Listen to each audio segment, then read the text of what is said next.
Mauna na ako. Hector, sandali. Bakit, Jonah?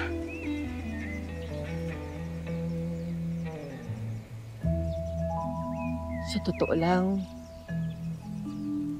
kailangan ko talaga ng makakatulong sa pag-aalaga ng lupa. Gusto mo, ikaw na lang?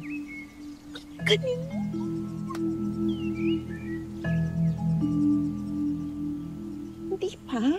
Ano pang rason? Para landiin ng lalaki niya si Jonah. Ah! Magsama silang parehong maasim.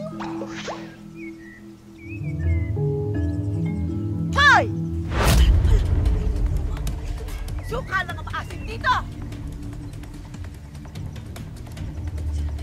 Anong ginagawa na naman ninyong mga marites dito, ha? Gusto nyo? Tamaan na naman ang buko yung mga pagmumukha nyo? Ay, teka lang. Bakit? Pagmamayari mo ba tong kalsada? Ang huling pagkakaalala ko, public space ito. Lumayas kayo dito!